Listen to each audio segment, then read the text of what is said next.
সুপ্রিয় দর্শক, এইমাত্র ঘটে গেল ঢাকার ইচা মহাসড়কে মানিকগঞ্জ জেলার বানিয়াজুরি বাস স্ট্যান্ডে একটি মর্মান্তিক দুর্ঘটনা। যে দুর্ঘটনার শিকার হয়েছে 3 থেকে 4 জন এবং গুরুতর হয়েছে 2 জন।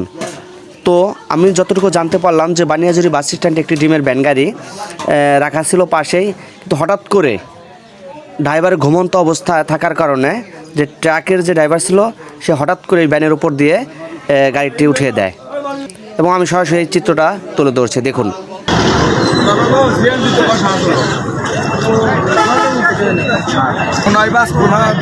তিনজনের অবস্থা খুবই খারাপ। একজন 2 জন বুঝে পড়ে আসলো, বুঝে রক্ত।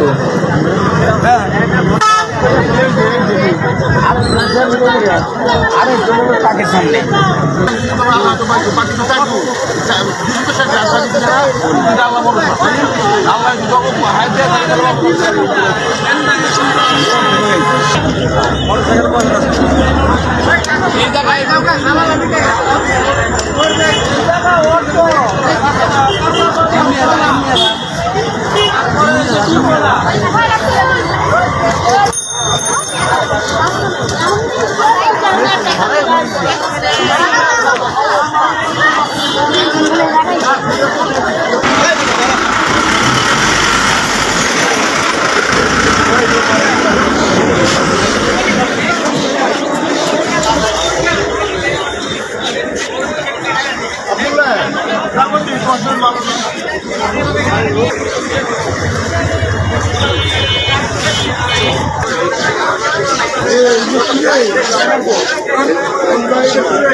এতগুলো এটা স্টান এনে অটো সিএনজির মেলা গাড়ি, কিন্তু এত মেরে আছে ওই পর্যন্ত ভালো আছে। এনে এসে যুগ হয়েছে না।